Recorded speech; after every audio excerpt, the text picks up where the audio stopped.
आज 2 जून 2024 है। आज का दिन और कल का दिन बीच में है। परसों दूध का दूध पानी का पानी हो जाएगा कि भारत के अंदर किसकी सरकार बनने जा रही है। क्या एक बार फिर से नरेंद्र मोदी वापसी कर रहे हैं या फिर इंडिया गठबंधन का जादू देश के युवाओं पर, महिलाओं पर चल चुका है।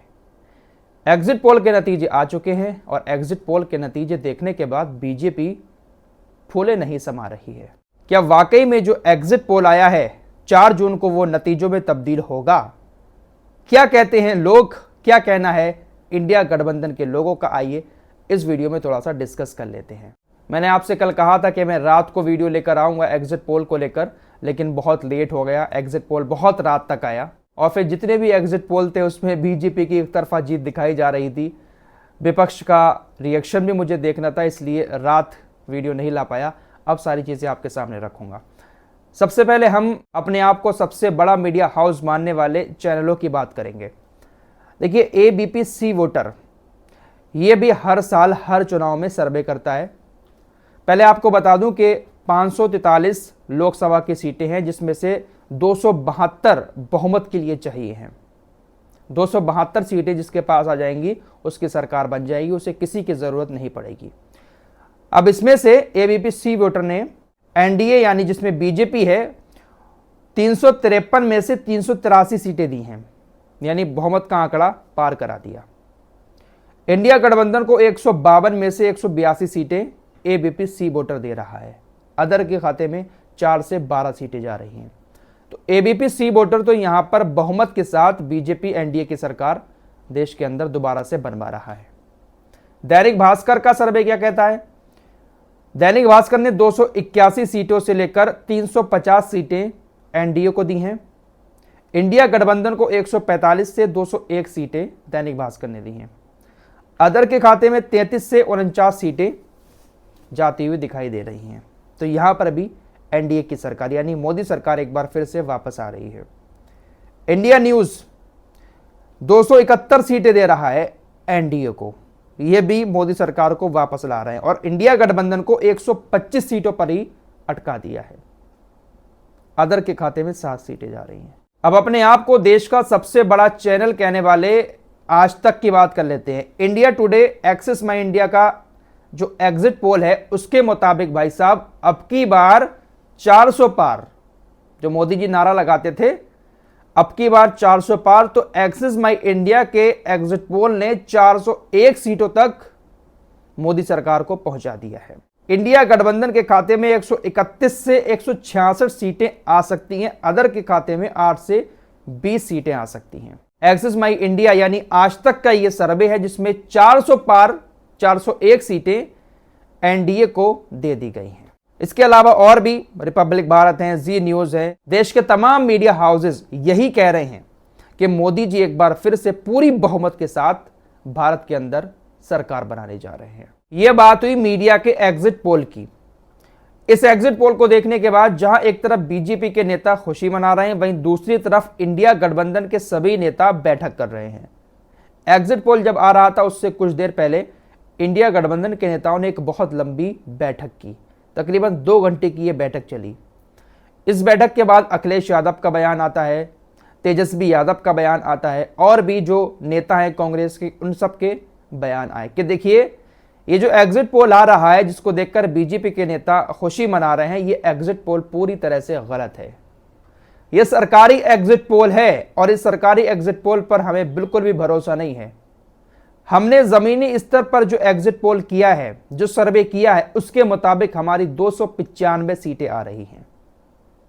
295 या इससे ज्यादा सीटें हमारी आनी ही आनी हैं। ये हमारा अपना सर्वे है और जमीनी स्तर पर किया हुआ सर्वे है।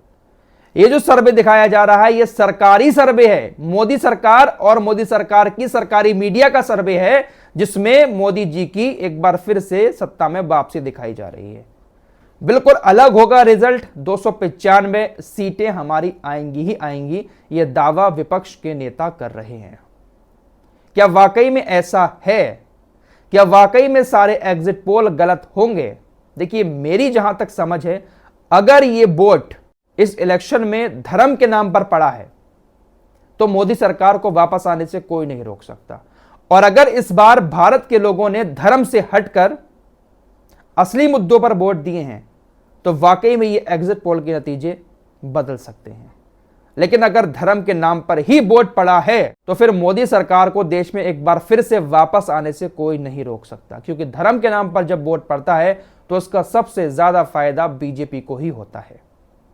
और पार्टियां धर्म के नाम पर इतना कुछ नहीं कर पाती जितना बीजेपी करती है। तो अगर धर्म के नाम पर वोट पड़ा है तो ना ईवीएम में कोई दिक्कत आएगी, ना किसी चीज में कोई दिक्कत आएगी, बीजेपी आराम से चुनाव जीत जाएगी। मीडिया ने एग्जिट पोल के जो नतीजे बताए हैं वो तो आधे आधे का अंतर कर दिया, कहां 400 पार करा दिए और कहां इंडिया को 150 सीटें भी नहीं मिल रही हैं।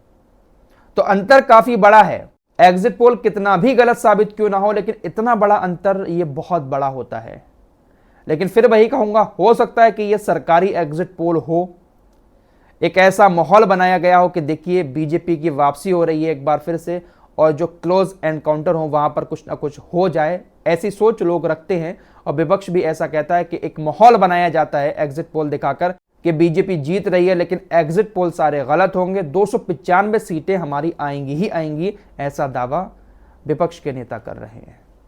तो अगर 295 सीटें आ जाती हैं इंडिया गठबंधन की तो फिर सरकार तो बन गई, क्योंकि 272 सीटें ही चाहिए हैं। वैसे आप लोगों को क्या लगता है, क्या वाकई में इंडिया गठबंधन के फेवर में चुनाव हुआ है? क्या वाकई में लोगों ने असली मुद्दों को देखकर ही वोट डाला है? बेरोजगारी, अच्छी सड़कें, स्वास्थ्य सेवाएं, इन सारे मुद्दों को रखकर ही हमारी जनता ने वोट डाला है, या फिर इस बार भी लोगों ने सिर्फ और सिर्फ धर्म को ही चुना है? वैसे सोशल मीडिया पर अगर देखा जाए ना तो असली मुद्दे दूर दूर तक नजर नहीं आते हैं। लोग सिर्फ और सिर्फ सोशल मीडिया पर धर्म की बातें ही कर रहे हैं। फिलहाल चलते चलते मैं अपने इन महान पत्रकारों की भी बात कर लेता हूं। अजीत अंजुम सर हुए, प्रसून वाजपेयी हुए, अभिसार शर्मा हुए, रवीश कुमार हुए, और भी कुछ पत्रकार हैं जो हमसे काफी ज्यादा सीनियर हैं। इन सभी लोगों ने अपने अपने यूट्यूब चैनल पर इस चुनाव के दौरान जो वीडियोस बनाई हैं उन वीडियोस में एक तरफा बात की है।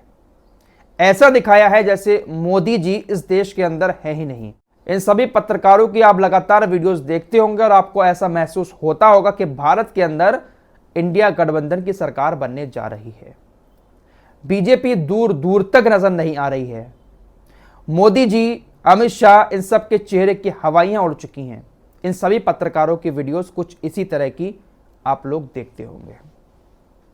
4 तारीख को रिजल्ट आने वाला है। इन लोगों की पत्रकारिता में कितना दम है, इनके ओपिनियन कितने सही साबित होते हैं, मैं इस पर भी नजर रखूंगा, क्योंकि ये वो पत्रकार हैं जिनको बहुत ध्यान से लोग सुनते हैं। क्या वाकई में ये सारे पत्रकार जमीनी हकीकत बताते हैं या फिर सिर्फ और सिर्फ व्यूज बढ़ाकर पैसा कमाने की एक तरकीब है? कुछ लोगों को बुरा लगेगा जो इनको देखते हैं, कोई बात नहीं, मैं ऐसी ही बात करता हूं। 4 तारीख को मैं देखूंगा कि ये लोग जो बातें कर रहे हैं, अभी भी ये बातें कर रहे हैं कि इंडिया गठबंधन सरकार बना रहा है, एग्जिट पोल देखने के बाद भी ईवीएम कोरोना तो शुरू नहीं करेंगे। देखिए, मुझे सबसे ज्यादा दिक्कत इस चीज से है कि किसी को गुमराह ना किया जाए। क्या वाकई में इन पत्रकारों ने बिल्कुल जमीनी हकीकत बताई है? ये 4 तारीख को आपको पता चलेगा। मैं पूरे चुनाव के दौरान खामोश रहा हूं, इन सभी पत्रकारों की बातें सुन रहा था, और भी लोग सुन रहे थे, और इन्हीं पत्रकारों की बातें सुनने के बाद पूरे देश के अंदर एक माहौल बन रहा था कि बीजेपी दूर दूर तक नजर नहीं आ रही है। क्या वाकई में इन पत्रकारों की बात में दम है, या फिर भारत का जो वोटर है वो हिंदुत्व के नाम पर इकट्ठा होकर एक बार फिर से मोदी सरकार की तरफ चला गया है? 4 तारीख को नतीजे सब कुछ बता देंगे। फिलहाल इस वीडियो में इतना ही। मिडिल ईस्ट की कुछ लेटेस्ट अपडेट लेकर जल्द हाजिर होऊंगा। तब तक के लिए अपना ख्याल रखिएगा। अल्लाह हाफिज।